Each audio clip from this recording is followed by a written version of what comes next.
es decir, que son bienes a futuro, es decir, el concepto de universalidad se entiende en el tiempo, en el espacio.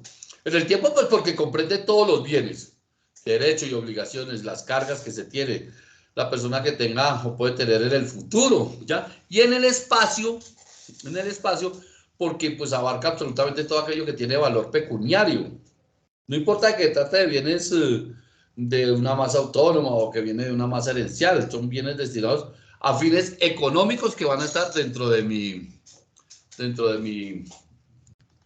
propio patrimonio, ¿listo? Entonces digamos que esos son los conceptos más o menos de esa situación con relación al patrimonio. ¿Qué es el patrimonio? Entonces, ya después cuando tengamos más adelante, podrá verse situaciones diferentes, por ejemplo, el patrimonio familiar, el patrimonio del ausente, el patrimonio hereditario, el patrimonio del régimen de una sociedad conyugal o de pronto una sociedad patrimonial. Ya vamos a ver cuál es esa diferencia entre la sociedad patrimonial y la sociedad conyugal, ¿ya? Hay de patrimonios mercantiles. Entonces, todas esas situaciones son las que nos llevan a definir qué es eso de un patrimonio, que exista un conjunto de bienes, de derechos, de obligaciones destinados a ese fin, ya que es el poder brindar una tranquilidad, una vida, un estado social, llevar una vida más tranquila. Y eso que depende, depende de la naturaleza jurídico-económica que se tenga en el momento, que el derecho organice esa fisonomía de ese patrimonio como propio y por consiguiente pues con autonomía a todas las relaciones jurídicas, activas, pasivas, acuérdense, activas lo que yo tengo, pasivas, acreedores, lo que yo debo, ¿ya? Entonces, toda esa masa independiente de bienes, de derechos y de obligaciones. Por ejemplo, hay una liquidación de una sociedad conyugal. Tenemos un apartamento, el apartamento vale 400 millones de pesos. 200 son míos y 200 son de mi señora. Pero resulta que le debemos al banco 200 millones de pesos. Yo debo 100 millones y mi señora debe 100 millones. Entonces, eso es el patrimonio, tanto el patrimonio activo como el patrimonio pasivo, ¿ya? Entonces, cuando se afectan ese patrimonio familiar, en el patrimonio familiar, pues hay un fin económico que es reconocido por el derecho, que es de proteger los bienes en una forma especialísima. Entonces, se declara que son inalienables, inembargables, prohíbe que se constituyan derechos reales sobre los mismos. Entonces, por ejemplo, no se pueden hipotecar. Entonces, todo eso es la situación de la sociedad conyugal también. Entonces, hay una separación de los bienes. Entonces, ¿cuáles son los bienes propios? ¿Cómo se aportan a esa sociedad? Entonces, hay derechos patrimoniales. Fíjense ustedes la importancia de eso. Llegar al punto de decir que existe eso, ¿no? Los derechos patrimoniales. Como la persona tiene un conjunto de derechos que no siempre tienen carácter pecuniario, resulta pues procedente. Que no todo lo que la persona soporta, tiene o constituye es de carácter patrimonial en ese sentido. Entonces hay que hacer una clasificación entre derechos patrimoniales y derechos no patrimoniales. Entonces los derechos patrimoniales son los que son susceptibles de apreciación en dinero. Y los no patrimoniales, pues los que se puedan apreciar pecuniariamente, como el patrimonio, por ejemplo, está constituido por un activo y un pasivo. Entonces la diferencia entre ambos arroja el haber líquido o el déficit patrimonial, ¿no? Que pues, puede también estar debiendo. Entonces esa es la situación con relación a qué? Al patrimonio. Entonces queda claro esa situación con relación a esa definición del patrimonio. ¿Qué es el patrimonio? Entonces, sencillamente, el patrimonio es el conjunto de derechos y obligaciones pertenecientes a una persona apreciables en dinero, los cuales están integrados por un conjunto de bienes y derechos y demás cargas que tenga como las obligaciones, y que está dividido en dos aspectos como es sus elementos. Una es el patrimonio activo, que es lo que hay, y el otro es el patrimonio pasivo, que es lo que yo dejo. Lo que se hace esa resta entre esos dos elementos me va a dar lo que realmente tengo como patrimonio líquido. ¿Listo?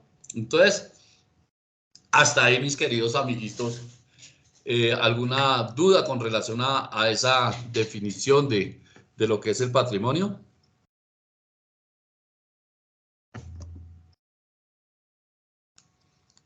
Muchachos, me tienen olvidado hoy. Cuénteme. ¿Qué dijeron? ¿Ninguno? Jenny. Jenny. Bueno. Una pregunta técnica, mis queridos amigos. Alguien que me levante la mano, ¿me escuchan bien? Sí, profe. Sí, señor, se está escuchando bien. Sí, señor. Profe, lo escuchamos perfecto y claro. Sí, profe. Qué susto tan terrible, pensé que estaba solo y abandonado. Berta Lucía, Es muy que buena. fue clara la explicación, creo. Deje de ser así, Luz Adriana. Berta Lucía, muy buenas tardes, ¿cómo estás? Profe, muy bien, ¿y usted? No, simplemente estaba alzando la mano para que supiera que estábamos acá. De que ya están más inspirados, bueno, listo. Entonces, con relación a ese aspecto patrimonial, ¿alguna situación, alguna duda? ¿No hay nada? Vamos a ingresar entonces en ese último elemento que tenemos como para mirar, que estamos tratando de visualizar, ¿no? Que es con relación a qué? A lo que es el Estado civil. ¿Qué es el Estado civil? ¿Listo? Entonces, el Estado civil, fíjense ustedes que a lo largo de todas estas charlas siempre hemos mencionado y hemos tenido como una claridad, como una situación puntual con relación a que es un conjunto de elementos, a que es un conjunto de situaciones, ya, todas estas partes, siempre hablamos de un conjunto y igualmente el estado civil de una persona, pues es el conjunto de condiciones de una persona física que determina una situación, su situación jurídica, le otorga, que inmediatamente le otorga un conjunto de derechos y de obligaciones, ¿sí? Y entonces el estado civil pues puede ir variando a lo largo de la vida. Entonces, la mayoría de los países establecen la obligatoriedad de registrar los cambios hechos que originen o modifiquen su estado civil, ¿ya? Entonces, una persona que acaba de contraer matrimonio, pues adquiere el estado civil ¿de qué? De casado, ¿cierto? Entonces cuentan con organismos específicos para registrar eso, porque aquí lo tenemos a través de las notarías, a través de la registro del Estado civil, ¿cierto? Y entonces proporcionan los datos relativos al Estado civil de esas personas, que es supremamente importante. En general, los actos que se deben inscribir son los relacionados pues con los hijos, con los nacimientos, con el reconocimiento de adopción, el matrimonio, el divorcio y el fallecimiento. Entonces uno dice, por ejemplo, los registros civiles. ¿Cuántos tipos de registros civiles tenemos?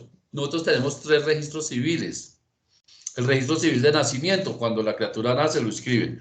El registro civil de matrimonio, cuando se casa o cambia su estado de civil, ¿sí? Y el registro civil de defunción, cuando se muere. Entonces, fíjense que a través de la vida, esos organismos son los que dan fe sobre esos actos. Entonces deben de inscribirse en toda esa situación. Entonces, el nacimiento, que ese nacimiento, ojo, no quiere decir cuando nace, porque puede ser por adopción, puede ser un reconocimiento, puede ser una adopción.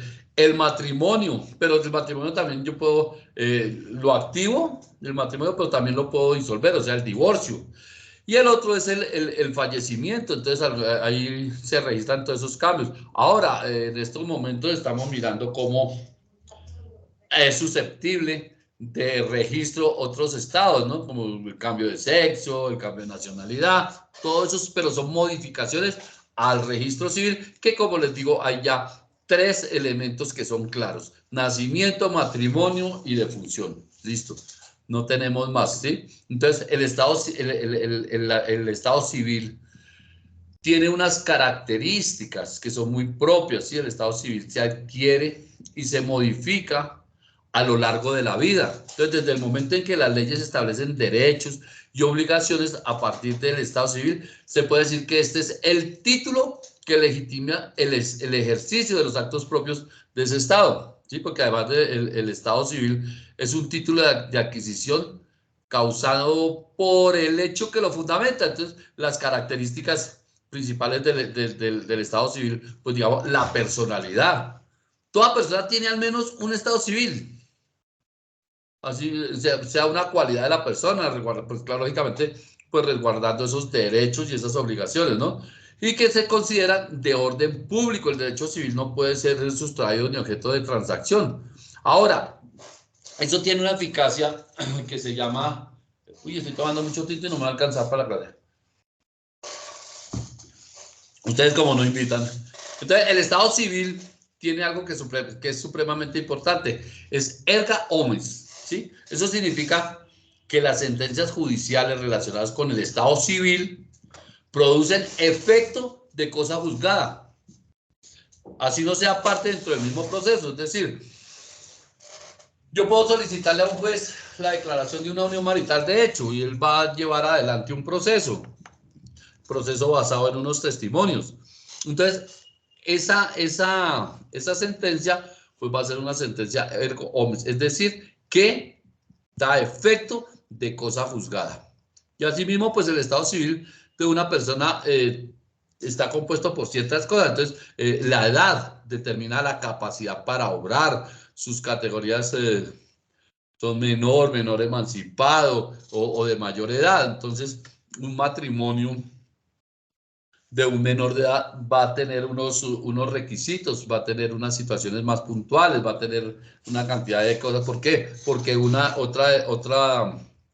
otra situación del Estado civil por el que está compuesto, por ejemplo, es la capacidad, es la autonomía de la persona para el desarrollo pleno de su personalidad y el desenvolvimiento jurídico.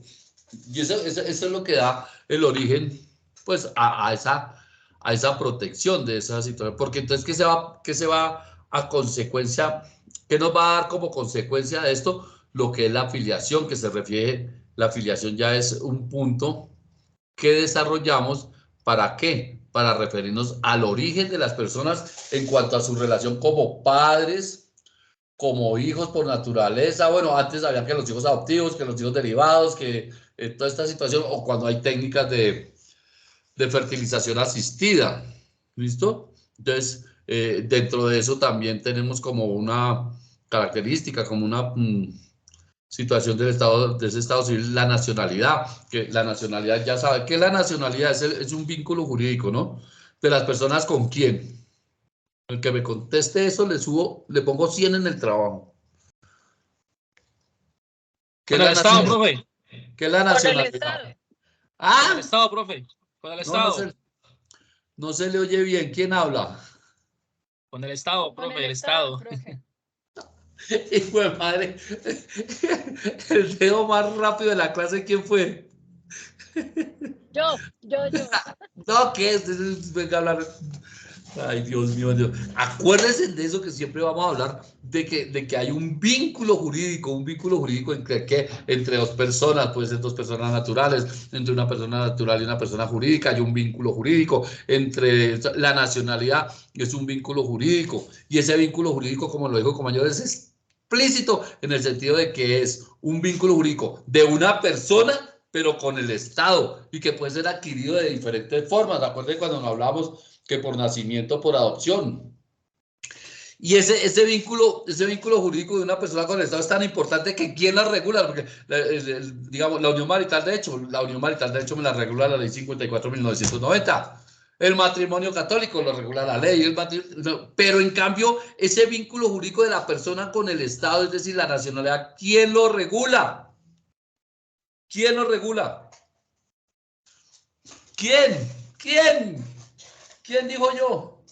El vínculo jurídico de quién con quién, profe, qué pena que no le entendí. Jimmy, muy buenas noches, encantadísimo de saludarlo, se le había extrañado. El vínculo jurídico a través de la nacionalidad, ¿quién lo regula? ¿Quién lo ha puesto sobre el tema? La Constitución. La Constitución Política de Colombia, profe. Es tan importante ese vínculo jurídico que es la misma Constitución la que nos lleva a esa situación, a reglamentarlo. Y entonces la misma Constitución nos dice que esa nacionalidad se puede adquirir por dos formas, por nacimiento o por adopción, ¿ya? Entonces, fíjense ustedes lo importantísimo de esa situación, porque ¿qué nos define eso? Que es el Estado el que nos está dando un punto específico sobre nuestro estado civil. Y entonces, asimismo, el estado civil tiene unos vínculos convencionales, ¿no? Entonces, como fuentes de derecho, de obligaciones específicas, personales, patrimoniales. Entonces, ¿ahí a qué se refiere? A la soltería. Entonces, personas que gozan de ese bello característica de la persona son solteros, ¿sí? O los viudos, los matrimonios tradicionales, las uniones de hecho, el divorcio, todas esas son variantes de ese estado civil. Y ya pues hoy en día con todo esto que ha sucedido, con todas las cosas que están pasando, pues modificaciones, la parte inclusiva dentro de nuestra sociedad, pues también es un componente distintivo el sexo. Entonces en algunas legislaciones reconocen personas de sexo femenino, de sexo masculino, o simplemente han tratado de abolir esas determinaciones. ¿Para qué? Para determinar un sexo no definido. Antes en los mismos documentos de identidad se hacía esa situación. Y entonces el Estado civil pues tiene una forma de comprobación. Entonces el Estado civil, ¿a través de qué se comprueba? A través de títulos o de documentos específicos, ¿no es cierto? Entonces, esos títulos o documentos específicos son emitidos ¿por quién? Por el registro civil, donde se inscriben los diferentes cambios. Entonces, se determina cuáles son los documentos que comprueban el estado civil de una persona. Entonces, por ejemplo, aquí nosotros, en nuestro ordenamiento jurídico, ¿cuál será? Pues el registro civil de matrimonio, el registro civil de la persona. En el registro civil de nacimiento se hace la inscripción del registro del momento de su matrimonio, a través de qué vínculo lo ha hecho, ¿sí? Entonces, por algún motivo los documentos legales no existieran o han sido destruidos con las catástrofes que han habido, todas estas situaciones. Entonces, la ley prevé métodos supletorios, ¿sí? Como medios de comprobación del estado civil para su validez. Entonces, hay partidas y constancias auténticas, originales o certificadas, que no admiten prueba en contrario. Por ejemplo, si una persona se casó pues por el vínculo, por el culto católico, habrá una partida de matrimonio eclesiástica, lo cual puede ser válido para dar en determinado momento soporte a un registro civil de matrimonio, de documentos auténticos, por ejemplo, una escritura pública donde conste el estado civil de las personas. Esto es muy importante porque ya vamos a tocar el tema. Digamos que el vínculo del matrimonio católico pues es normal. Ya sabemos que se genera una sociedad conyugal cuando es a través del vínculo católico, ¿no? O un vínculo de matrimonio, se genera una sociedad conyugal, ¿ya? Pero cuando es a través de una unión marital, de hecho, es un vínculo, es una sociedad patrimonial. Sociedad conyugal cuando hay un matrimonio establecido. Vínculo que es de una sociedad patrimonial cuando el vínculo es a través de una unión marital. De hecho, que esa unión marital, de hecho, es como, digámoslo, como lo que más está funcionando ahorita en la actualidad, ¿no?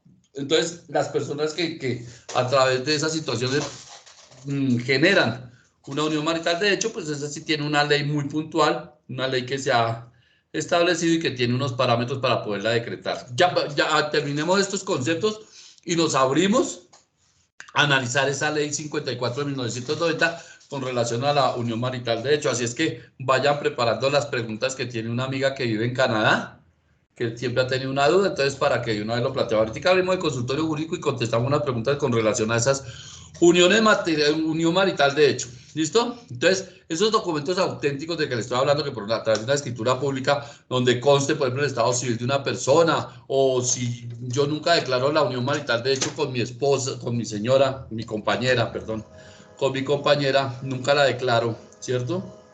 Y por cosas de la vida, uno fallece.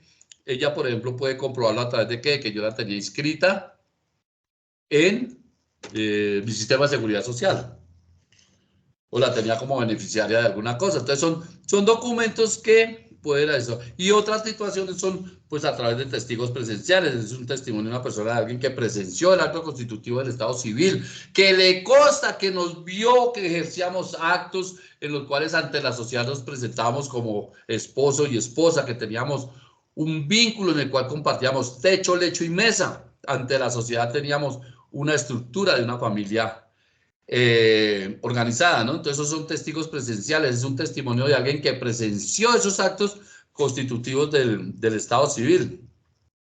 Entonces una posesión notoria de eso, pues la evidencia es obvia, por ejemplo, una escritura de un Estado civil, entonces permite a los organismos públicos, a la rama judicial, a través de un juez de la República, reconstruir documentos de prueba. Entonces, eso tiene unos requisitos. Entonces, el trato, las personas involucradas en el Estado civil hayan tenido el trato que corresponde a esa situación. Entonces, por decir algo, no solo de matrimonio, sino por decir algo en una prueba de paternidad, ¿sí? Entonces, de padres a hijos, entre parejas. Todas ese trato es lo que da. Y algo que llama pues, la fama, entonces que el Estado civil haya sido conocido por personas con quienes se relacionaban, con parientes, amigos, con vecinos.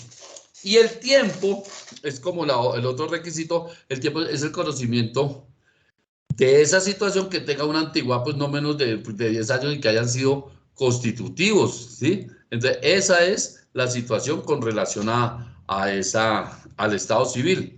Entonces, nosotros ya tenemos claro, ¿cierto? Que cuando hablamos de una sociedad conyugal, ¿qué tipo de vínculo hay?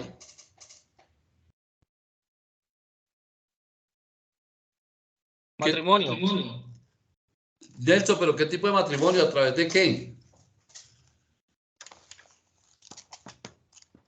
Eso no es una escritura pública. Si yo tengo un matrimonio, ¿sí? Acuérdense que independientemente del culto, yo me caso por lo católico, me puedo casar por lo protestante, me puedo casar por lo civil, por lo pelotas. No, mentiras, pues no, pero me puedo casar por cualquier tipo de eso. Siempre tiene que llegar a un punto donde es que un registro. Yo tengo que registrarlo. Entonces, ese registro es lo que me da a mí la validez para hablar de una sociedad conyugal. ¿Listo? Pero cuando yo no tengo ningún vínculo, sino que lo hago a través de la generación de una unión marital, de hecho, va a haber como otro tipo de sociedad, que es una sociedad patrimonial. Entonces, nosotros hablamos en ese momento, ¿sí? Hablamos en ese momento de que ese tipo de relaciones está regulado por la ley. Y esa ley está regulada a través de ¿qué? Esa situación está regulada a través de ¿qué? De la ley 54 de 1990. Kevin, muy buenas noches, cuénteme. Buenas noches, doctor. Una pregunta. En el caso de una pareja que se une en una unión marital, de hecho, pero el esposo compró la casa antes de ese predio, puede llegar él murió, ya después de los 10 años él muere, pero ese predio puede llegar a quedarle a su cónyuge de una u otra forma.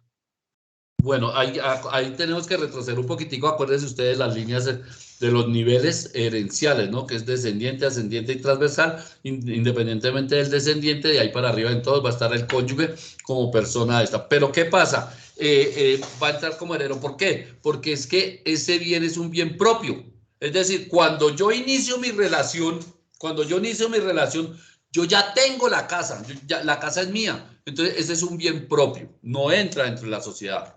Pero, ojo, allá hay una arandelita. Vamos a poner el caso de que yo tengo una casa. Sí, yo tengo mi casa. Es mía. Y yo conozco a Firulais y me voy a vivir con ella. Sí, me voy a vivir con ella hoy, pero la casa es mía. Pero ¿qué pasa? Yo no vivo en esa casa. Yo la tengo rentada. Esa casa yo la tengo arrendada en $1.000.000 de pesos mensual. ¿Listo? La casa es mía y esa casa no entra dentro de la sociedad, ¿sí?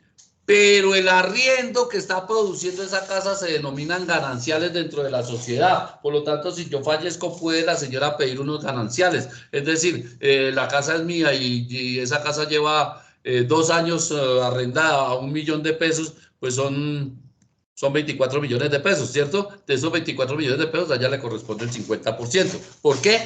Por gananciales, pero el arriendo, no el inmueble, no el inmueble, los gananciales. ¿Listo? Ahora, si yo vivo en la casa y que la casa no produce nada, pues no hay nada que hacer. Mi doctor, es un bien qué propio. pena interrumpirlo otra vez, pero dentro de la unión marital, de hecho, este señor terminó de pagar la casa porque él no la había terminado de pagar, pero dentro de la unión marital, de hecho, la terminó de pagar y pues obviamente su esposa le ayudó.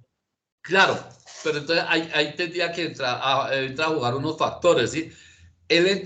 Cuando él entra a la sociedad, él trae parte de esa casa, ya paga, ¿cierto? Y a partir de la sociedad, empieza la sociedad a responder por esa deuda, entonces la asumen. Habría que mirar unos porcentajes para mirar desde cuándo a través de la sociedad empieza a pagarse el inmueble. ¿Sí me entiendes? Para hacer unas proporciones. Okay. Gracias, mi doctor. Pero entonces ¿qué iba a decirle yo? Es que si en esa unión marital de hechos hay hijos, eso le corresponde a los hijos. ¿Sí? Eso le corresponde a los hijos. Ya ellos son los que van a heredar eso. Entonces, con relación a eso, esta ley 54 de 1990, entonces es un régimen de protección en el cual se va a definir cuáles son las uniones maritales de hecho y el régimen patrimonial entre esos compañeros permanentes y da una explicación de una terminología, digamos así. Entonces, cómo se va a llevar adelante para todo eso, cómo se denomina esa unión marital de hecho. Entonces ya ahora ha tenido modificaciones también, porque en un principio hablaba de la unión marital de hecho como esa reunión formada por un hombre y una mujer, que había un requisito muy importante, que sin estar casados, ¿sí?, hacen una comunidad de vida permanente y regular. Es decir, si yo me voy a vivir con Firulais, chévere, pero yo soy casado y nunca hice mi divorcio, no es válida esa unión marital. De hecho, hay una nulidad, no puedo hacer eso, ¿ya? Entonces, se determinaba de otra forma. Entonces, ya no es esposo y esposa, sino compañero permanente o compañera permanente, ¿ya? Entonces, pero para que yo pudiera formar esa unión marital, de hecho, es requisito sine qua non que no puedo estar casado. O bueno, si estoy casado, por lo menos tengo que estar divorciado, ¿ya? Entonces, ¿para qué? Para hacer una vida en común. Entonces, ese era un requisito sine qua non de eso. Entonces, esa sociedad patrimonial, ¿sí?, se adquiere desde el momento en que yo tomo la decisión de compartir mi vida con una mujer, ¿ya? Pues, reitero, que no tenga impedimentos, ¿ya? Entonces, cuando existe una unión marital durante un lapso que no sea inferior a 2 años, sin que no tenga ningún impedimento, que no haya ninguna nulidad, entonces se puede empezar a hablar de una sociedad patrimonial. Entonces, todo eso es lo que ha reglamentado esta situación. Entonces, el patrimonio o el capital que se produce a través de esa situación es de la sociedad. Berta, muy buenas tardes, dígame. Buenas tardes, profesor. ¿Cuántos años tiene que estar conviviendo la persona para declarar una unión marital de hecho? Exactamente. Es que no... 2 añitos. 2 años. ¿A partir de los 2 años? Correcto. Porque es al principio le entendí que menos de 10, por eso me... No, esto es para el asunto de patrimonio, de establecer el patrimonio y todo eso. Pero yo lo que digo es, la unión marital, de hecho, se toma de 2 años. 2 años, tiene que ser a partir de los 2 años. Ok, profe, muchas gracias. No sea malita, perdóneme si me equivoco, pero eso está reglamentado en el artículo, en el primero, en el segundo está reglamentado en la ley 54. Fabián, muy buenas tardes. Profe, buenas tardes. Profe, una duda. Digamos que yo contraigo matrimonio con una mujer, ¿cierto? La dicha nos duró, digamos, 5 años. Sí. Durante esos 5 años, pues, o sea, cuando empezó, digamos, la sociedad conyugal, pues adquirimos cosas los dos, ¿cierto? Fabián, perdón. Sociedad patrimonial. Si hubiera sido una sociedad conyugal es porque tienen un matrimonio a través de un vínculo, ya sea religioso o jurídico. No, sí, por eso, o sea, un Por eso, matrimonio. no, por eso, ¿usted se casó? Sí, sí, un matrimonio Tiene una sociedad patrimonial. Tiene una sociedad conyugal. conyugal, sí. Entonces, digamos que a los 5 años yo llego y digo, no, yo me quiero divorciar de usted y me divorcio con ella, ¿cierto? Listo, Correcto. quedamos divorciados. Pero no hicimos la liquidación conyugal. Y yo sigo normal. Me enamoro de otra mujer y con esa mujer yo compro casas, compro taxis y hago negocios. ¿Mi expareja puede entrar a pelearme eso también? Total, no, a pelearle no, el 50% es de ella. El 50%. Carambas. Entonces, su patrimonio se divide en dos, 50% para ella y el otro 50% para usted. Pero como usted tiene una sociedad vigente ahorita, entonces ya perdió también el 25%. Entonces, de esa masa, el 75% no es suyo. Ay, Dios mío. Casos reales de la vida de verdad. Les voy a contar. Eso no se hace porque son, digo, eso es falta de ética profesional. Pero como yo no les voy a decir el nombre ni a dónde viven, entonces se vuelven elementos de material didáctico. Un señor y una señora contrajeron matrimonio. Acaba de Fabián de contarnos esa historia. Resulta que no consiguieron ni para envenenarse ni entonces se separaron. Cada uno cogió su camino. Resulta y pasa que la señora por allá fue y se consiguió su tipo y organizó su vida. Igualmente el señor consiguió una señora y organizó su vida. El señor montó una empresita de insumos para calzado. Pegantes, suelas y no sé qué. Aquí en Bogotá hay un barrio que se especializó en esa vaina de los calzados, que es el barrio Restrepo. Oiga, y a través de los años creció la empresa, una empresa muy bonita, excelente. Cualquier día de estos llegó a la puerta de las oficinas la señora y, hola, ¿cómo estás? ¿Cómo te va?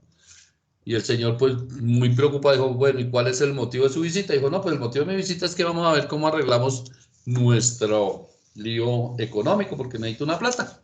Y resulta que la mitad de esta empresa es mía. ¿Por qué? Porque se separaron y nunca liquidaron, nunca liquidaron su sociedad conyugal. Y al no liquidarla, esa señora tenía derecho a esa situación. ¿Por qué? Porque el divorcio y la liquidación de la sociedad conyugal son dos entidades totalmente diferentes. Cuando yo hablo de divorcio es que yo te amo, yo te quiero, ya no te amo, ya no te quiero, nos separamos. ¿Listo? Pero cuando yo hablo de la liquidación de la sociedad conyugal es el patrimonio, lo que ha adquirido esa pareja a través de su relación. Entonces yo tengo que liquidar eso para que a partir del momento lo que yo consiga es mío y lo que ella consiga es de ella. ¿Listo? No no está inmerso dentro de ese acervo patrimonial. Por ejemplo, yo tengo mi matrimonio con Firulais, entonces yo ya se nos acabó el cuento y entonces nos separamos, entonces nos divorciamos. Entonces terminamos ese vínculo y nuestro estado civil retorna al anterior. Pero no liquido mi sociedad patrimonial, porque resulta que yo con ella tengo una empresa bonita y seguimos nosotros como socios y seguimos adelante con la empresa. ¿Listo? Puede hacerse eso. O lo contrario, yo tengo una empresa con mi esposa y listo, entonces, y soy casado, entonces ¿yo qué hago? Liquido la sociedad patrimonial, liquido esa sociedad conyugal, liquido la sociedad conyugal, ¿ya? Y a partir de esa escritura, lo que ella consiga es de ella, lo que yo consiga es mío.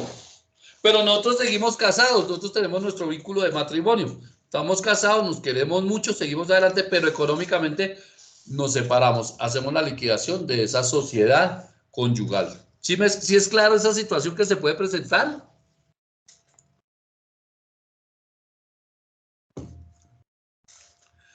Porque una cosa es la liquidación de esos saberes, de ese acervo patrimonial que existe entre la sociedad. Y digamos que por situaciones de conveniencia, yo puedo liquidar. ¿Qué es lo que pasa? Que cuando se presenta una situación de esas, generalmente, pues se hace en la misma escritura, se hace el divorcio y la liquidación de la sociedad conyugal. Cuando estamos de acuerdo con mi esposa en esa situación, pues simplemente acudimos a través de un abogado. Nosotros tenemos lo que es el jus punendus.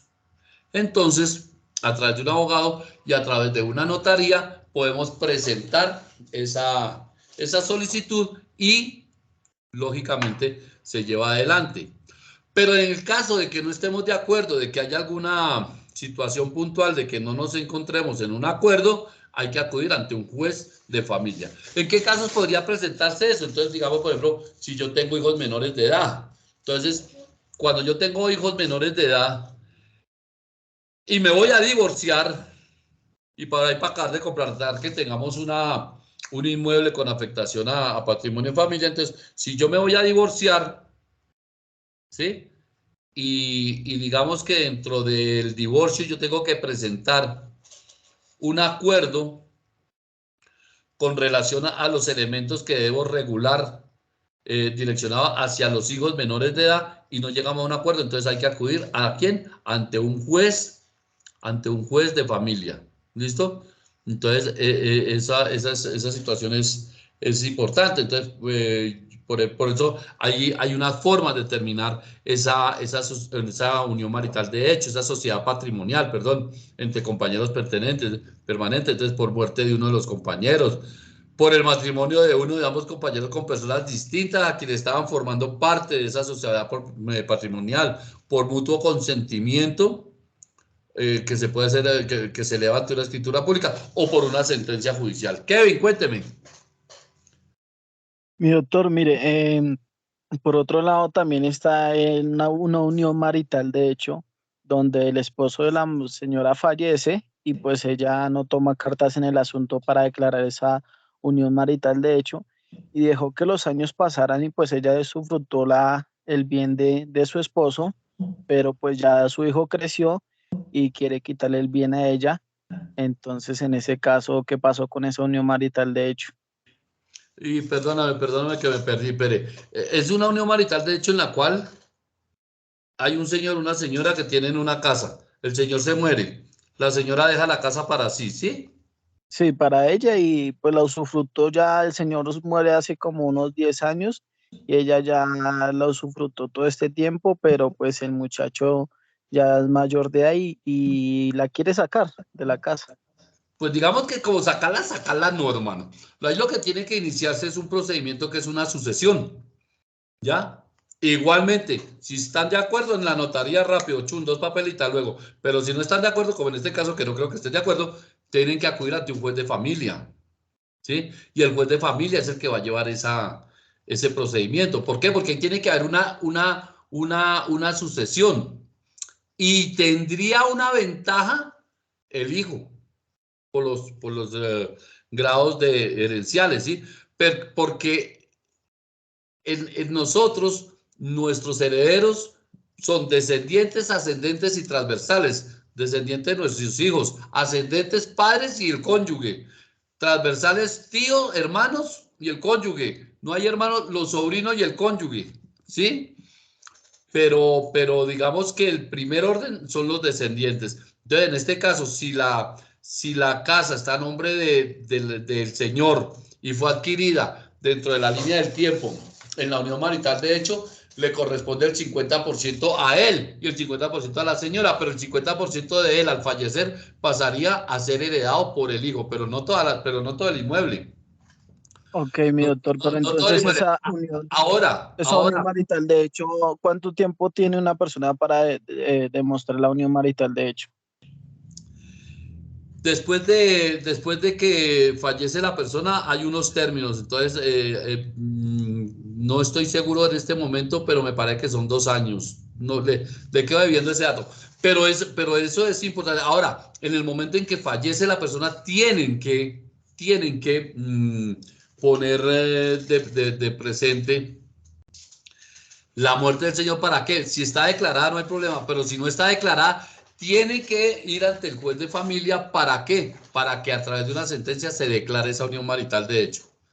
Viviana.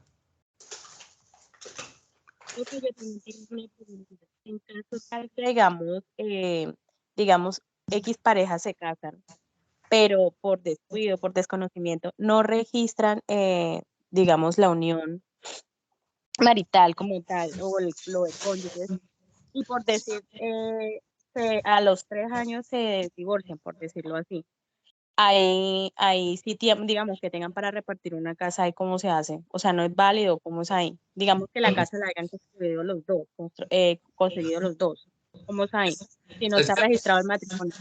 Viviana, es que la unión marital de hecho no se registra. Hay que buscar elementos probatorios para esa situación.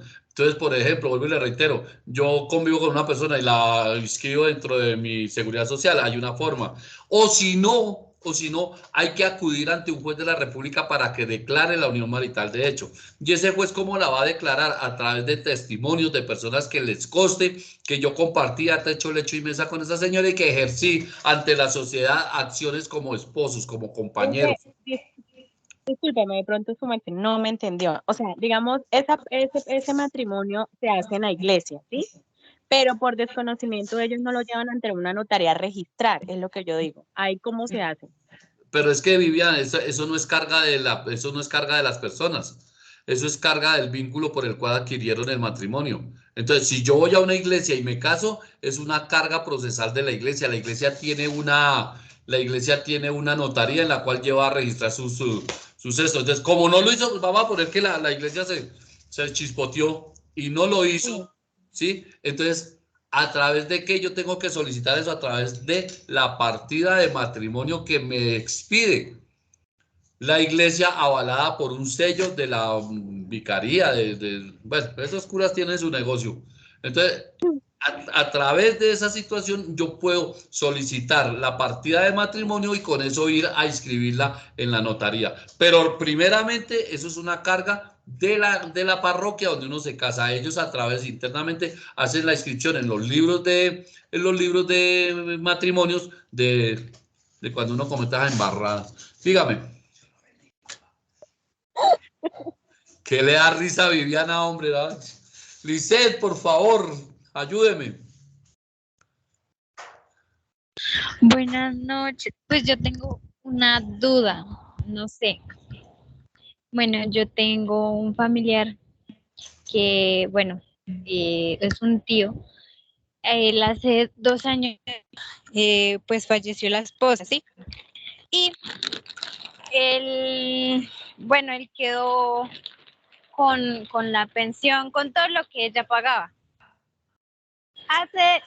Después de que ella falleció, él formó, digamos, como otra relación, como otro hogar, ¿sí? Y ya lleva con esa persona 2 años pasaditos. Entonces, mi duda, o bueno, mi pregunta es, ¿ella en qué puede, o sea, ella puede recibir algo de eso o definitivamente no? No, bueno, Lisette, mire. Hay una pareja, su tío con una señora, con la esposa, la señora muere. ¿Listo? Sí. Está claros. Ujú. La señora tiene pensión. Entonces eso se llama una pensión superstite, ¿sí? O de supervivencia. Esa pensión tiene derecho el cónyuge. Y de pronto los hijos menores de edad o hasta que cumplan 25 años si estudian o si tienen alguna discapacidad. Entonces, pongámoslo así, muere la señora, entonces esa pensión pasa a ser del señor. Y vuelvo y le repito, si tiene un hijo menor de edad, entonces 50 y 50, o si tiene dos hijos, entonces 50, 25 y 25. Pero eso lo hereda, ¿listo? Vamos a poner que ya no tiene hijos menores de edad, ni tiene hijos estudiando, entonces esa pensión le queda al señor. Eso ya es un derecho real adquirido. Pasa el tiempo y tiene 2 años el señor, 2, 3 años, y vuelve e inicia, ¿sí? Vuelve e inicia una relación. Esa pensión no tiene ninguna afectación dentro de eso. A la señora no le correspondería. Entonces vamos a poner que si pasan más de 5 años, y su tío fallece, la señora nueva, la actual señora, pongámosla así, la señora actual, tiene derecho sobre la pensión, si es que tiene pensión, su tío de él, pero la de la señora ya finaliza. ¿Listo? Ah, bueno, sí, señor, ¿Sí? muchas gracias. ¿Sí me entendiste? Sí, sí, señor. Bueno, Luz Helena, muy buenas noches. ¿Cómo está? Hola, profe, bien, sí, señor. Tengo una inquietud. ¿Las partidas de matrimonio tienen prescripción como tal? Es decir, o sea, conozco un caso en el que, bueno, mis abuelos, para no irme tan lejos, ellos se casaron hace más de 70 y algo de años. Los dos ya fallecieron y ahorita están en el tema de herencia como tal. Y ninguno de los hijos tiene, pues, conocimiento de las partidas de matrimonio. Hay que hacer un procedimiento, Luceliana, que consiste en declarar la legalidad de ese matrimonio. Vuelvo y le reitero, ¿cómo se declara eso? Pues a través de testimonios, ¿sí? Ahora, la partida de bautismo, porque es que, ojos, claro que hay que mirar, ¿no? La partida de bautismo de ellos, ¿sí? Debe existir en alguna parroquia. Ya hace 70 años le faltaba a usted lo que fuera, menos el bautismo. Entonces, en la parroquia de su abuelito y de su abuelita, ¿sí? O de su bisabuelo y bisabuela, allá debe estar la partida de bautismo, ¿cierto? Sí. Y la iglesia católica, por lo menos la iglesia católica, cuando yo me caso a través de un vínculo católico, lo inscriben en la partida de bautismo. ¿Ya? Okay. Ojo, todo eso estamos hablando en la parte del culto católico. ¿Listo? Pero si usted tiene la partida de matrimonio, estoy hablando de partida de matrimonio. Partida de matrimonio es un documento que expide la iglesia. ¿Listo? Partida de matrimonio la expide la iglesia. Usted saca esa partida, ¿sí? Y con esa partida va a una notaría y registra el matrimonio. Entonces usted, Luceliana, va y lleva y dice, mire, voy a registrar el matrimonio de mis abuelos. Presenta esa partida de matrimonio, si tiene fotocopias de la cédula, y entonces inscribe ese matrimonio y le genera el registro civil de matrimonio. Ya tiene el registro civil de matrimonio, ¿sí o no? Sí, ahora viene que tiene que hacer la sucesión de los bienes que dejaron los abuelos que figuren a nombre de ellos, ¿no? ¿Y quién entra a participar dentro de esa sucesión? Todo aquel que tenga un registro civil de nacimiento que es hijo de sus abuelos, ¿ya? Listo. Pero el destrabe del asunto es que con la partida de matrimonio puede usted hacer el registro civil del matrimonio de sus abuelitos. Listo, profe. Vale, muchas gracias. ¿Quién está por acá? ¿Lisset se le quedó la mano arriba o alguna cosa? Diego Alejandro, buenas tardes. Buenas tardes. Nuevamente, para hacer una consultica. De acuerdo a lo que usted decía ahorita, de que, bueno, adquieren las cosas, que yo llegué en un matrimonio con mi apartamento, entonces que eso no entra a ser parte. Pero entonces, ¿por qué se deben hacer las famosas capitulaciones ante escritura pública? ¿Qué diferencia de lo que yo llevo o qué hace parte de? Ahí me perdí porque yo la verdad no, de eso de matrimonios poco y nada. Soltero Diego, uy. Afortunadamente. Envidia. Mentira. Oiga, Diego, lo que pasa es que después de que tocábamos este tema, hablábamos de una situación que se llaman los gananciales, ¿sí? Y entonces dentro de los gananciales, cuando hay unos patrimonios importantes, pues sí afecta fuertemente, ¿no? Voy a poner un ejemplo. Si yo tengo un condominio y tengo, no sé, unos ingresos 500, 600 millones de pesos, entonces de esa plata le corresponde la mitad a ella. Pero si yo firmo unas capitulaciones, pues inmediatamente, ¿qué pasa? Que ella no va a tener derecho a esa situación, ¿ya? Entonces por eso es que son importantes las capitulaciones, pero pues vuelvo y le reitero, cuando son patrimonios así como inmensas, entonces por eso es... Sí, pero digamos, o sea, digamos que no afecta lo que uno lleve, digamos, un carro, un apartamento. Digamos que eso así, pues, entonces ella también puede tener su carro y su apartamento, entonces pues claro, uno llega, claro, pero lo declaro como bien propio. Entonces yo mañana me separo, yo mañana voy a legalizar mi liquidación de mi sociedad conyugal, ¿cierto? Entonces y el carro, no, espera un momentico, el carro lo compré en el año 2000 y nosotros nos casamos en el 2004, ese carro no entra. ¿Listo? Ya entra uno a jugar con o sea, las capitulaciones son básicamente para los gananciales, más Sí. no para el patrimonio previo que tenga uno antes de la sociedad conyugal.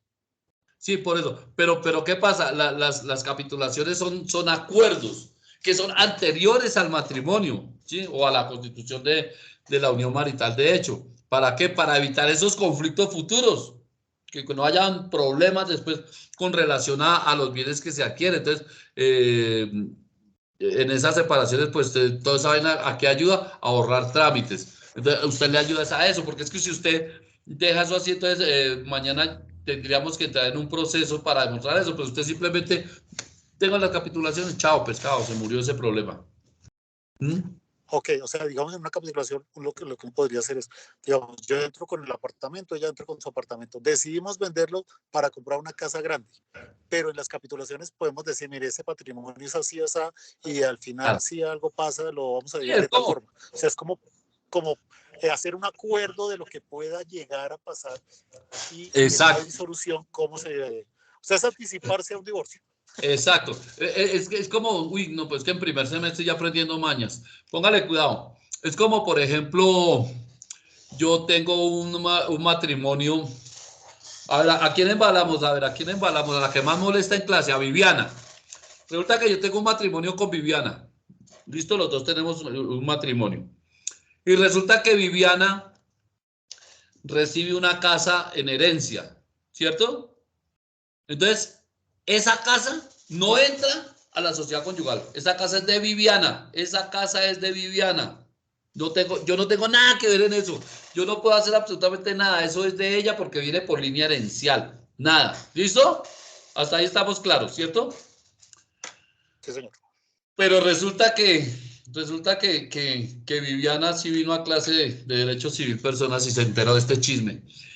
¿Yo qué hago? Yo le digo a Viviana, pues la casita que le dejó su mamá está bonita y tal, pero yo le propongo algo, vendamos esa casa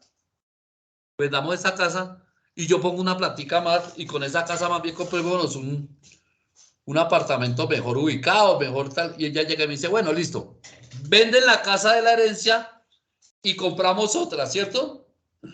En esa casa yo tengo derecho al 50%, ¿sí? Pero ¿qué pasa?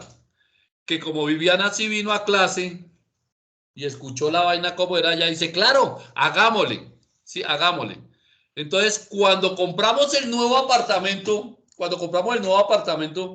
Viviana en la notaría llega y dice, señor notario, la adquisición de este nuevo apartamento sigue en línea sucesoral, puesto que se compra con los dineros captados de la herencia de mi madre. Entonces, adivine qué pasó conmigo. Por dentro.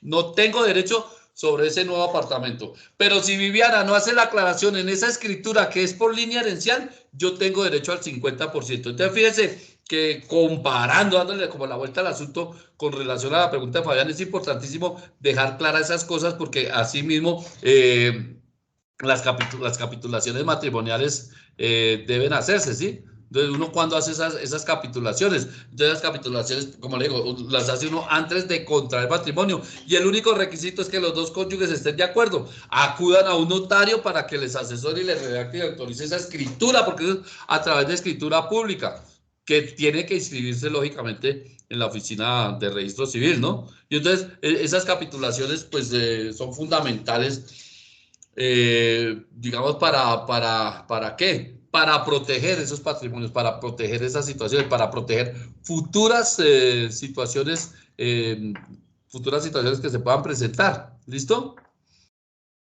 Eso es más o Perfecto, menos, gracias. eso es más o menos el asunto. ¿Qué más? ¿Quién está por ahí con la manita levantada? Ah, no, Fabián. Cuéntelo. Profe, Viviana. sí, hablando de mañas, aquí echándole cabeza, profe, ya que estamos hablando de activos y pasivos, en el caso de una liquidación conyugal, yo me siento con mi pareja. Hermanito, partimos la cobija por la mitad. El activo y el pasivo por mitad. Vuelvo y le repongo el ejemplo que estábamos poniendo hace un ratico, vamos a tener, yo tengo una casa con mi compañera permanente o mi esposa, compramos una casa que vale 400 millones de pesos, 200 son de ella y 200 son míos. Sí, Pero resulta que le debemos a la corporación 200 millones, ella debe 100, yo debo 100. ¿Listo? Pero entonces, digamos, en ese caso, bueno, listo, hacemos la liquidación.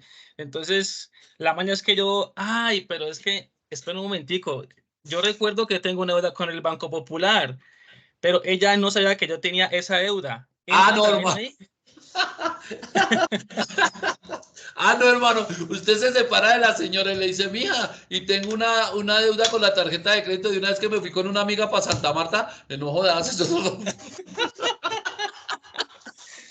No, hermano. Pasar. Sí, no, eso es cada momentico. ¿Qué es lo que sucede, hermano? Los activos y los pasivos tienen que ser de la sociedad, ¿listo? Entonces, por ejemplo, pongamos un ejemplo así rápido. La casa vale 400 millones, 200 míos, 200 de ella. Se deben 200 millones, ella debe 100, yo debo 100.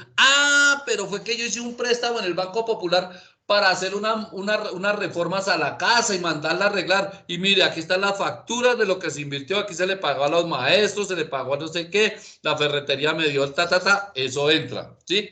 Pero si usted viene y le dice a un notario o al juez, en caso de que sea ante el juez, doctor, no, mire, su señoría, lo que pasa es que fuera de los 100 millones de pesos, pues yo debo un préstamo que hice al Banco Popular. ¿En qué lo gastó? No, pues arreglo, llega la señora y le sale, por ejemplo, yo creo que más bien se lo gastó en el viaje que hizo con su amiga a Santa Marta. No, hermano, eso no entra. Tiene que ser algo que sea puntual, demostrable, que se invirtió dentro de la sociedad. ¿Listo? Lo mismo, que tenemos el carro, también el carro, mitad y mitad, pero que el carro se le debe a concesionar una parte, mitad y mitad. Los activos y los pasivos entran dentro de la liquidación por partes iguales siempre y cuando hayan sido situaciones de la sociedad. No, que fue que el viaje a Santa Marta sí lo hice con ella. Claro, yo me fui con mi esposa para Santa Marta y tengo cómo demostrarlo. Y nosotros sacamos ese préstamo para pagar la agencia de viajes, de turismo, el hotel, toda esa vuelta. Bueno, eso fue dentro de la sociedad, se puede meter dentro de esa liquidación, ese pasivo. ¿Ya? Que el abogado les está cobrando 10 millones de pesos por la liquidación de la sociedad conyugal y el divorcio. Pues cada uno paga 5, ¿ya? Porque son cosas que se han invertido dentro del desarrollo de la misma sociedad. Pero digamos que los que son así de dudoso destino... Sí, no entran.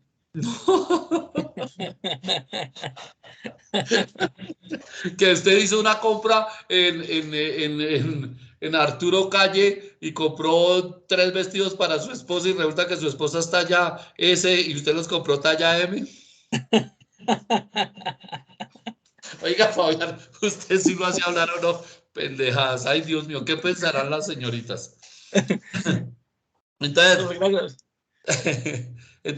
ahora, dentro de la ley 54 que estábamos hablando, pues está todo lo que es eso, y entonces ahí está cómo están los parámetros para la liquidación de la sociedad patrimonial entre compañeros permanentes. Entonces, allá se van a aplicar las normas que están contenidas en el Código Civil, especialmente en el libro 4.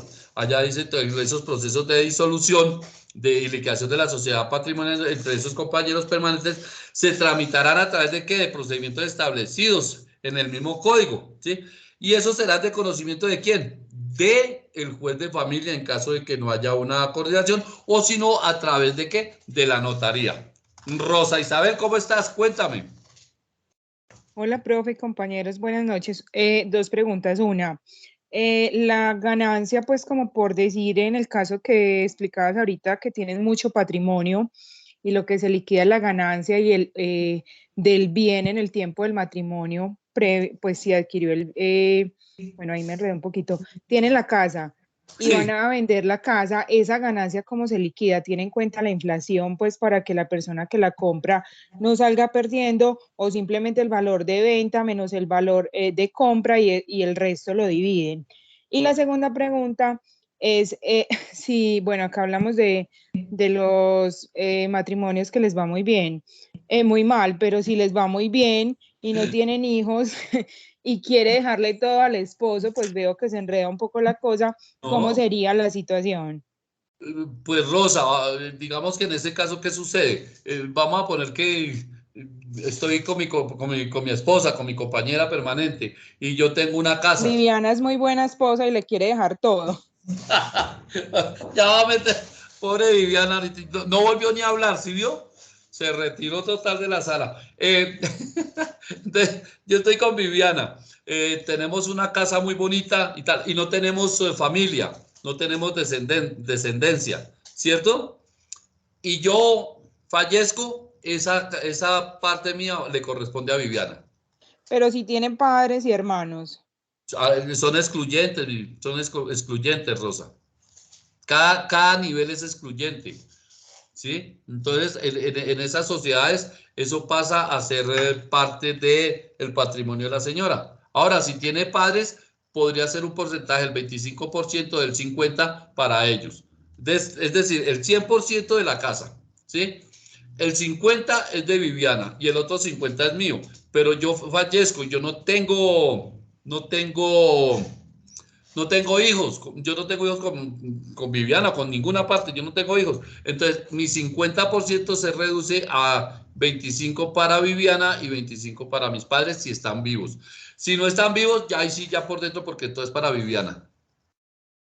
Bueno, para la esposa, están en chisme a Viviana. Claro, Viviana, para mí, profe, muchas gracias. Viviana, repórtese, diga algo, me hace sentir mal. Albeiro, muy buenas noches. Profesor, buenas noches, ¿cómo están? Todo, ¿no? Oiga, puse el ejemplo y no volvió ni a hablar, Viviana, se puso brava. Bueno, Albeiro, qué pena con usted, cuénteme, por favor. Tranquilo, profesor. No, esto es un comentario, ya que está hablando usted de la separación y de los bienes. Esto es un caso, se separan, pero al momento de partir a la esposa le tocan 5.000 millones. Y resulta que usted sabe que en el tema ya de impuestos le corresponde la ganancia ocasional del 20%, o sea, tendría que pagar 1.000 millones. Claro. Entonces ella no quería hacer eso, o sea, no quería, porque ahí la ventaja era del esposo, porque como todo estaba a nombre de él, pues él al trasladarle a ella, le tocaba que pagar. Entonces yo lo que le dije, bueno, háganlo por avalúo catastral. Me dijo, no, es que los 5.000 es por avalúo catastral. Yo dije, imagínate, entonces ¿cuánto comercial vale? Entonces yo lo que le decía, la idea que se me vino, yo le decía, bueno, aquí lo único que yo veo es que él te venda para que no sea una ganancia ocasional para ti, que no creo que él lo vaya a hacer porque tienen un pleito de separación de bienes. Ese era un comentario que quería hacer. Hay que tener cuidado, Albino, hay que tener cuidado con esas ventas. Son ventas supremamente complejas. Hay un procedimiento que se llama simulación. La simulación puede ser relativa o puede ser absoluta, ¿sí? Cuando la simulación es absoluta, ¿qué es? Es que yo le digo a un juez, le digo, señor juez, mire, ese negocio jurídico que hicieron, a pesar de que hay escritura, pagos, recibos, eso es falso. Eso es falso. Ese negocio no se hizo. Entonces, un juez de la República, a través de una sentencia, regresa todo a su causa original. Voy a ponerle un ejemplo concreto. Vamos a ver. Una sucesión. Entonces, en una sucesión resulta que el papá, por amparar a uno de sus hijos, al consentido, ¿sí?, hace una venta ficticia a uno de sus hijos. Entonces yo le vendo el apartamento. Entonces cuando yo fallezco, entonces que el apartamento, no, ese se lo vendieron a Pedro. Ese ya Pedro. Pero entonces hay otro hijo que se siente afectado. Entonces él plantea ese proceso de simulación y le dice, pues mire, señor juez, mi papá nunca le vendió eso a él. Entonces ese procedimiento únicamente se puede llevar adelante a través de ¿qué? A través de pruebas, de indicios. Hay indicios para determinar esa situación. Entonces yo le pongo, por ejemplo, el caso. Albeiro, yo le vendo a usted mi casa. Yo tengo una deuda con el banco y yo sé que me van a embargar. Entonces yo ¿qué hago? Le digo, hermano, venga, ayúdeme. Le voy a vender, le voy a poner a su nombre mi casa, se la voy a vender. ¿Listo? Entonces yo le vendo la casa a Albeiro, vamos a la notaría, hacemos escrituras, Resulta y pasa que Perdón. Resulta y pasa que Albeiro no tiene el músculo económico para comprarme la casa. Albeiro no tiene no puede comprar ese dinero para comprarme la casa. Yo no puedo comprobar en qué me gasté la plata. Entonces yo le vendí la casa a Albeiro, Albeiro me dio la plata, pero yo no tengo una consignación, yo no tengo un gasto, nadie va a guardar 200, 300 millones después de la mesita de noche. Dudoso. Y para acabar de completar, yo le vendí la casa a Albeiro, Albeiro me la pagó, pero yo nunca desocupé la casa, yo sigo viviendo en la casa. Entonces el juez va a decir, no, aquí no hay nada, aquí hay una simulación. Y entonces regresa ese bien a su estado original, es decir, otra vez a mí y a mí me cogen y me embargan. Entonces, en el caso que nos plantea... Qué pena interrumpirte, pero si Albeiro ya ha vendido la casa a otra persona, ¿qué pasa ahí? Por eso el juez lo echa... ya, perdona. Estamos haciendo el negocio entre Albeiro y yo. Y luego yo le transfiero a Albeiro y Albeiro se la vende a un tercero.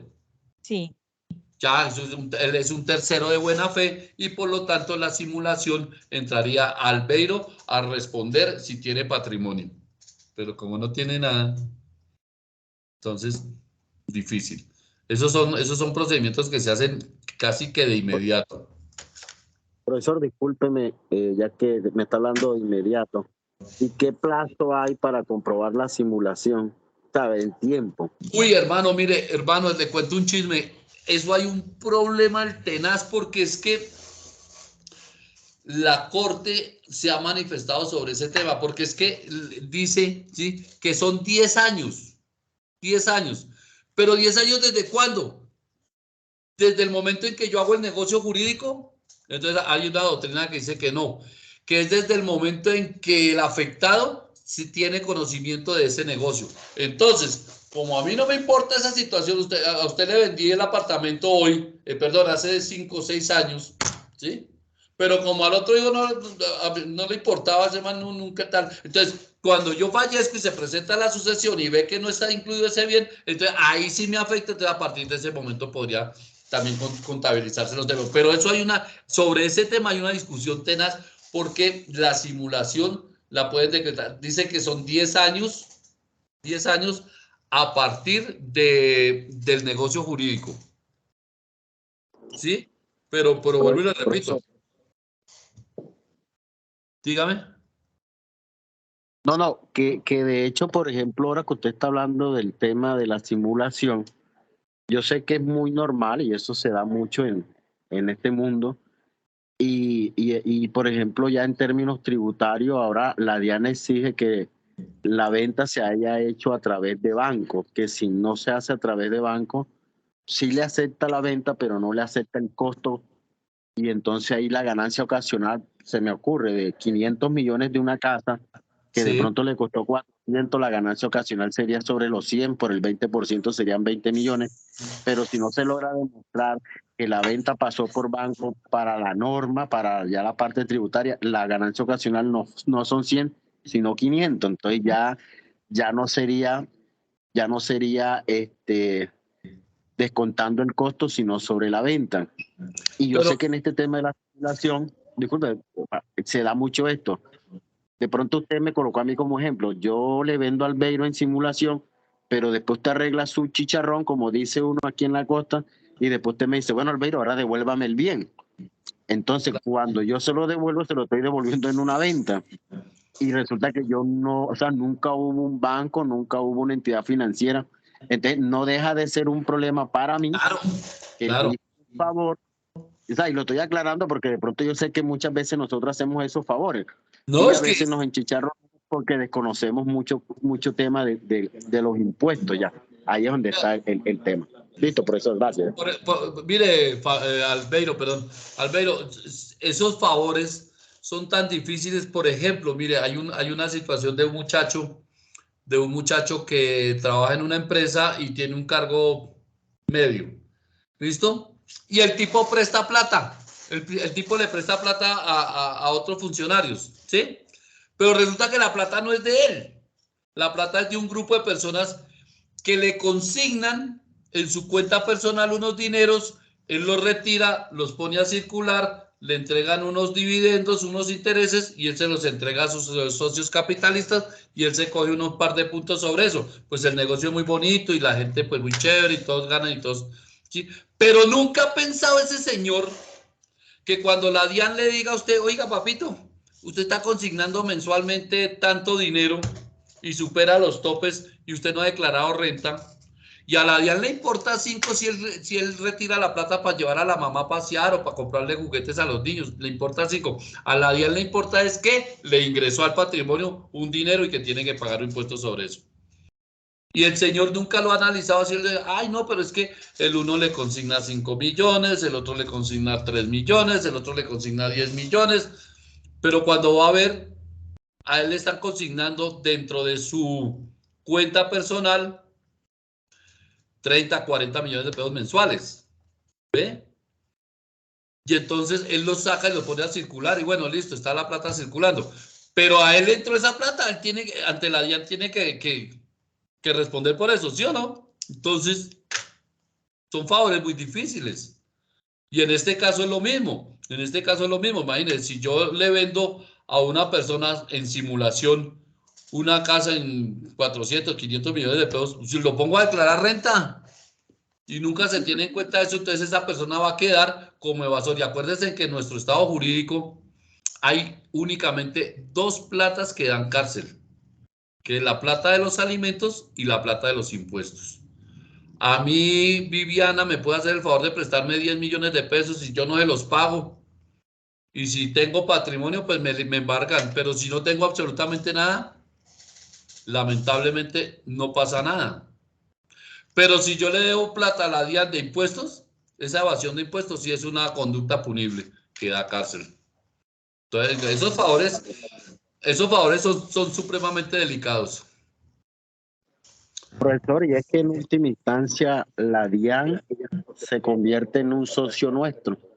Ave María. Y es el que primero se lleva la ganancia y no tiene que ver si perdimos, porque si perdimos no gané yo y ellos tampoco, pero si ganamos, ellos se llevan primero y después el resto es para mí.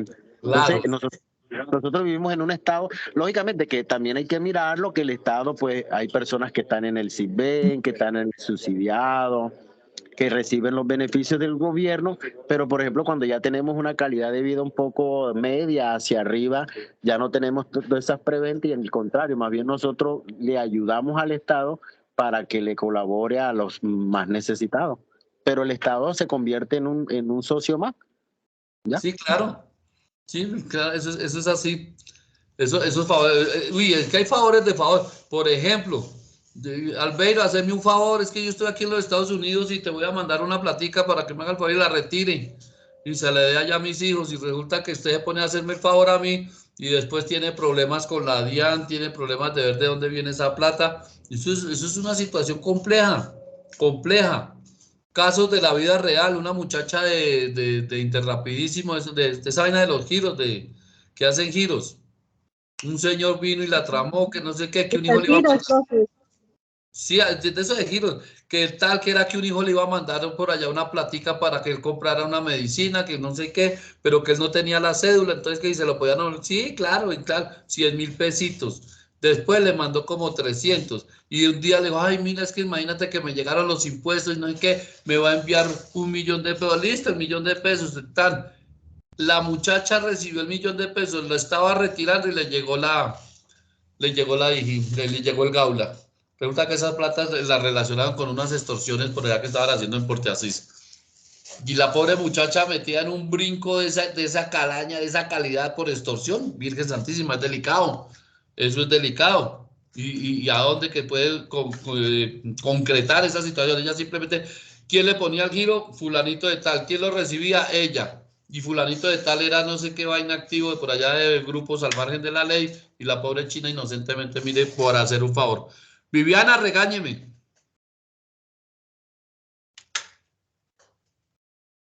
Viviana. Profe, es que usted me hizo poner a pensar. Digamos, cuando hay una parcelación, digamos, no lo pongamos tanto, de 10 usuarios, y dentro de esos 10 usuarios, digamos, las parcelas ya están divididas, asignadas a cada, digamos, como a cada usuario. Pero por decir, yo Son hago un comuneros. crédito, sí, hay una sola escritura, pero digamos, yo hice un crédito y por X o Y razón me quedé colgada en el pago. ¿Todos los usuarios le embargan la parte o solo me lo embargan a mí? Correcto, ahí tiene que haber una, digamos que hay una división, si es que no han hecho un proceso que llama un proceso divisorio, o si no han hecho el desenglobe, ¿cierto? Pero tiene que haber algún documento donde se le transfiere el uso, el goce, no creo que digamos la disponibilidad, pero se transfieren esos derechos sobre un porcentaje. Ahora, la entidad que está haciendo el préstamo al dinero tiene que ser consciente que le están prestando sobre un porcentaje del terreno. Entonces yo soy dueño